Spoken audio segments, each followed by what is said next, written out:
na si Governor Edwin ay he was deprived of due process. Tama yun, yung pinag-uusapan natin. Kaya nga hindi ba kung maalala ho ninyo mga kababayan, kaya tayo meron yung hakbang ng maisog.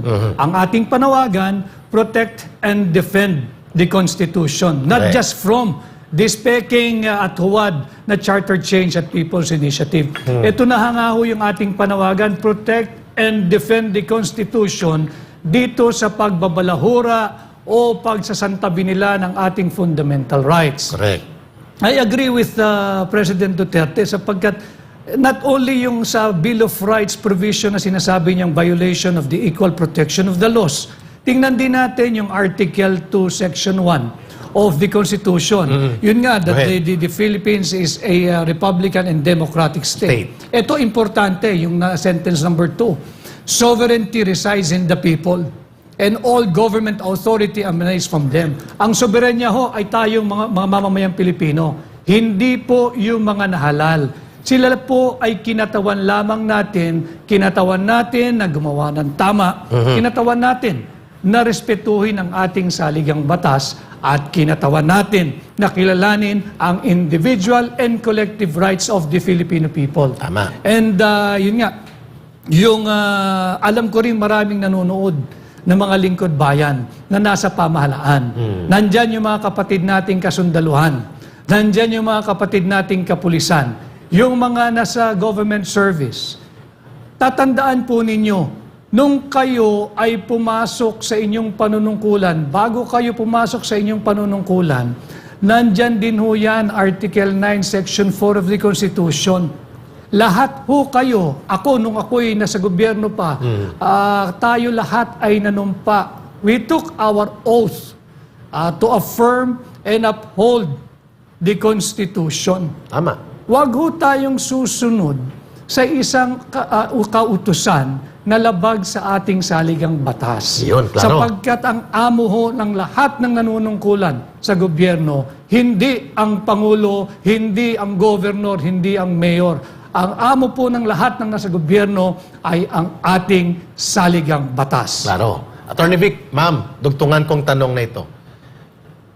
If you had been in the position, although this is already hypothetical, as Executive Secretary, now we have an Executive Secretary, ikaw abogado, pareho kayong abogado, ito naging Chief Justice formerly sa Supreme Court. Hindi si Anton Lagdameo abogado, sigurado tayo dyan. Si Bongbong Marcos hindi abogado.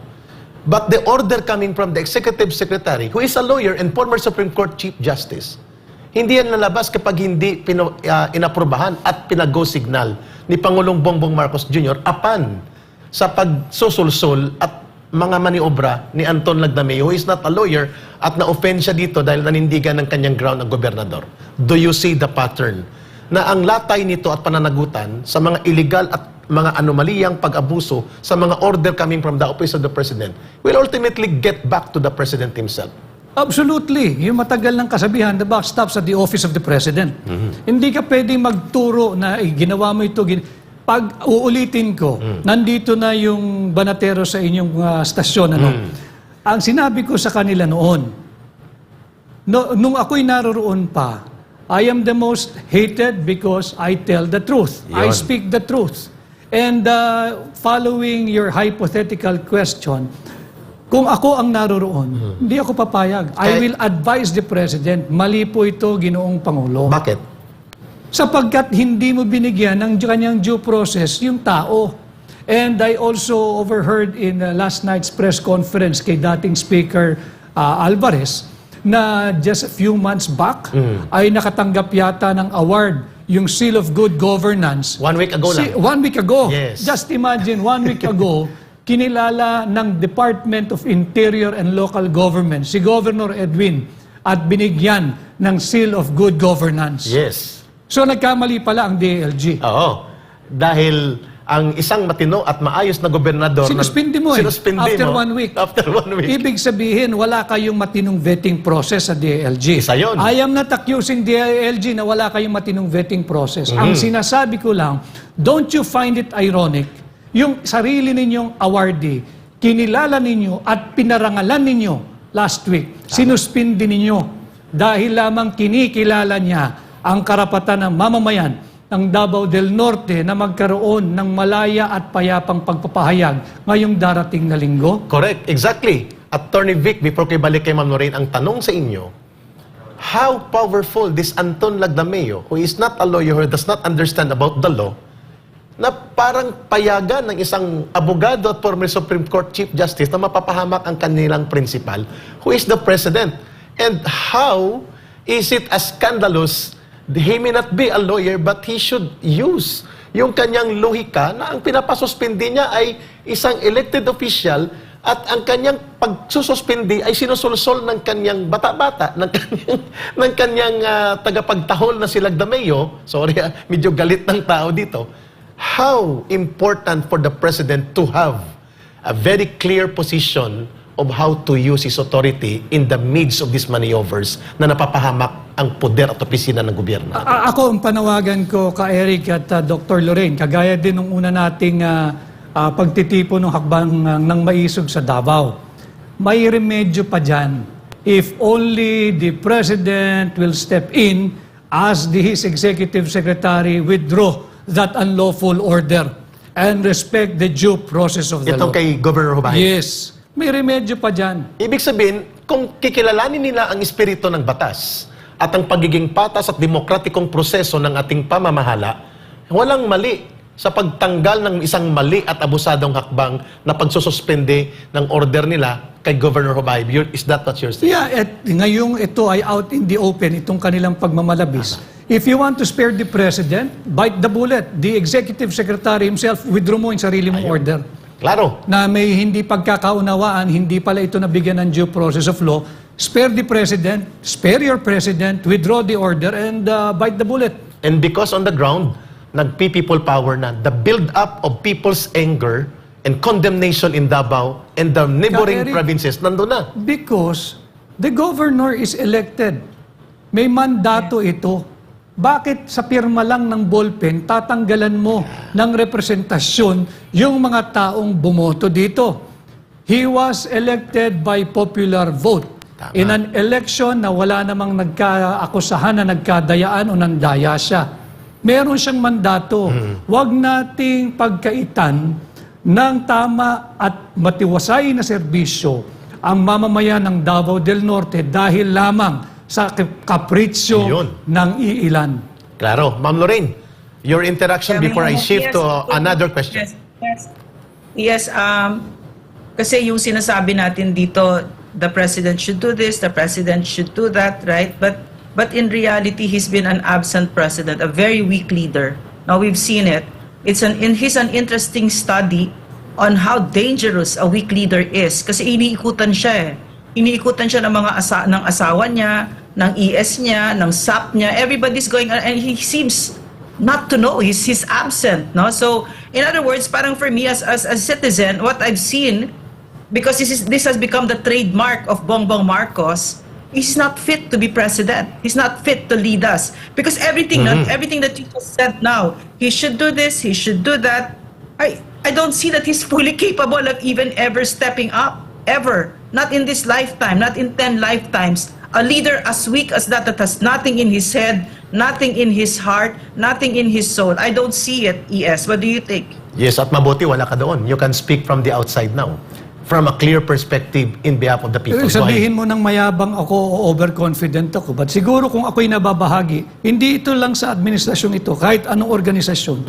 At meron akong magagawa na hindi maipatupad itong mga maling patakaran, I will do my best na hindi matuluyan. Dahil abuso sa poder. Hindi tama eh.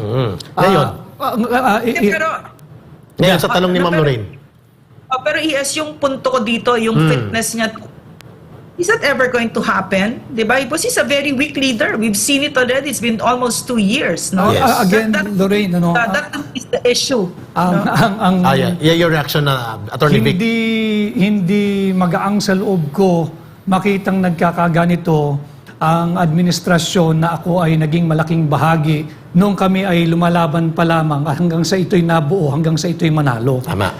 Masakit sa loob ko. And I was telling ka Eric kanina, the reason why I am speaking, not because I'm speaking for myself alone. Ako lang ho kasi yung humaharap sa inyong lahat noon.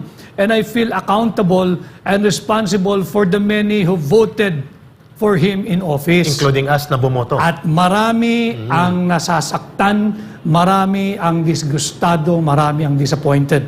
At sila ay patuloy na nagsusumbong, nagbibigay at nagpaparating ng hinaing. Will he ever stand up? I hope, Lorraine, I hope, Dr. Lorraine, na dumating yung panahon na yan. But, kagaya mo, nauunawaan ko yung displeasure at nauunawaan ko yung parang wala ng pag-asa na dumating yung panahon na yan sapagkat magdadalawang taon na. Yes. Ganyan pa rin ang patakaran. And nakakatakot nga yan, I agree with you. Imagine mo, it seems that we are on the brink of conflict with our neighbor China. Isa pa yun. Papunta natin yan mamaya, Attorney Vic Rodriguez, pero malinaw mong sinagot. It appears in the near 2 years that he is in power right now, wala kang nakikitang pagbabago na pwede siyang pardon for the word, man up. Tumindig, umayos, upang ayusin ang mandatong ibinigay sa kanya bilang Pangulo sapagkat narerendahan siya at namamanipula ng mga vested interest na malinaw, like Anton Lagdameo, ang asawa niya, mamaya puntahan din natin. At yun ang tinanong ni Ma'am Lorraine sa iyo kanina, how dangerous ang ating political na kalagayan sa gitna ng krisis pang ekonomiyang ito that we have obviously an unstable elected president in terms of capability to exercise power and authority with prudence, propriety, and due diligence na tamang gampanan niya in behalf of the interest of the people. Attorney Vic. Nakakatakot talaga ka, Eric. Very, very dangerous. Sapagkat ang mga those who are wielding power now are those who do not enjoy a single mandate coming Exactly. from the people. Exactly. Ang may mandato ay ang ating Pangulo. At hindi siya dapat nakikinig sa maling payo ng mga maling taong nakapaligid sa kanya. And be it internal or external relation, nakalimutan na rin ng pamahalaan natin yung tinatawag nating art of diplomacy. Isa pa yun. Go ahead. Both in our internal and external relations. Tingnan ninyo yung ginagawa nila sa mga kritiko. Simulan natin dito sa SMNI. Please. Nagtanong lamang saan napupunta. Meron ba kayong 1.8 billion ba na travel fund expenses? Paano ito ginastos? Saan ito napunta? Nagtatanong lang ang karamihan sa mga mamamayan natin. Magkakano ba talaga yung unprogrammed Isa pa yun. budget or amount na inyong isiningit dito sa 2024 GAA? Nagagalit sila at yun nga, they are resorting to lawfare. Kakasuhan ang mga vloggers, libel, defamation, at kung anong-ano pa. Hindi yan ang tinangkilik ng mamamayan noong kampanya kung bakit siya binoto. Ang mensahe noon ay pagkakaisa. Ang mensahe noon ay jobs, jobs, jobs. At ang mensahe noon ay ang interes ng Pilipino, hindi ang interes ng kung dayuhan. sino mang dayuhang alyado. At continuity of good governance na nagbebenepisyo sa mamamayan coming from the previous government, kaya unity and continuity. Tama po ba? Tama yun. And again, ako nalulungkot ako na talagang ibinasura nila any tool of diplomacy. Kinalimutang sadya yung art of diplomacy, whether in our domestic or internal, more so in our external relations. Klaro. Attorney Vic, Ma'am Lorraine, hold your line sapagkat ito may statement din. Pupunta tayo dito sa hindi matapos-tapos at dinidedma na issue